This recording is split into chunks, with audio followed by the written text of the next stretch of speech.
വിമാനത്താവളത്തിന്റെ ഭാഗമായി നിത്യാരാധന chapel അത്യപൂർവമാണ്.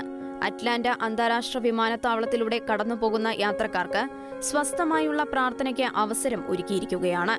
Atlanta വിമാനത്താവളത്തിലെ അധികൃതരും ജീവനക്കാരും ചാപ്ലിനും ഒരു ദിവ്യകാരുണ്യ ചാപ്പലിനായി മുന്നിട്ടിറങ്ങിയതോടെ അതിരൂപതയും സഹകരണവുമായി എത്തുകയായിരുന്നു. ആർച്ച് ബിഷപ്പിന്റെ അനുമതി കിട്ടിയതിനെ തുടർന്ന് 2022 നവംബറിൽ ചാപ്പലിൽ സക്രാരി സ്ഥാപിച്ചു. ഇക്കഴിഞ്ഞ ദിവസം എയർപോർട്ടിൽ യാത്രയ്ക്കെത്തിയപ്പോഴായിരുന്നു archbishop Gregory Hartmayer ചാപ്പലിന്റെ ആശീർവാദ കർമ്മം നിർവഹിച്ചത്. കണക്റ്റിംഗ് ഫ്ലൈറ്റുകൾക്കും നേരിട്ടുള്ള ഫ്ലൈറ്റുകൾക്കുമായി നിരവധി ആളുകൾ ഉപയോഗിക്കുന്ന ലോകത്തിലെ തന്നെ ഏറ്റവും തിരക്കേറിയ വിമാനത്താവളമാണ് അറ്റ്ലാന്റ അന്താരാഷ്ട്ര വിമാനത്താവളം. പ്രതിദിനം ശരാശരി 3 ലക്ഷം യാത്രക്കാർ എയർപോർട്ടിൽ എത്തുന്നുണ്ടെന്നാണ് കണക്കുകൾ സൂചിപ്പിക്കുന്നത്.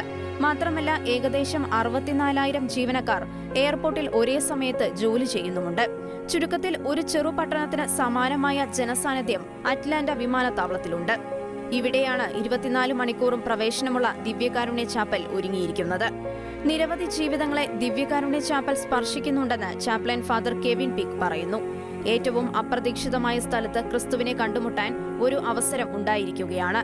വിമാനത്താവളത്തിൽ ക്രിസ്തുവിന്റെ സാന്നിധ്യം കണ്ടെത്തിയ സന്ദർശകർ സന്തോഷത്താൽ ഈറനണിയുന്നതും സന്തോഷം പ്രകടിപ്പിക്കുന്നതും ഇപ്പോൾ പതിവ് കാഴ്ചയാണെന്ന് ഫാദർ കെവിൻ പിക് കൂട്ടിച്ചേർത്തു. അറ്റ്ലാന്റ വിമാനത്താവളത്തിലൂടെ കടന്നുപോകുന്ന എല്ലാവർക്കും ക്രിസ്തുവിന്റെ യഥാർത്ഥ സ്നേഹത്തിലായിരിക്കാനും അത് അനുഭവിക്കാനും കഴിയുമെന്നും ചാപ്ലിൻ വെളിപ്പെടുത്തി.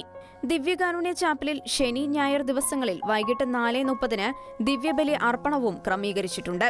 പ്രസ്തുത ദിവ്യബലി അർപ്പണങ്ങൾ യാത്രക്കാരുടെയും എയർലൈൻ ജീവനക്കാരുടെയും ഞായറാഴ്ച ആചരണം മുടങ്ങാതിരിക്കാൻ സഹായിക്കുമെന്നും ചാപ്ലിൻ വ്യക്തമാക്കി. International desk, Shekinah news.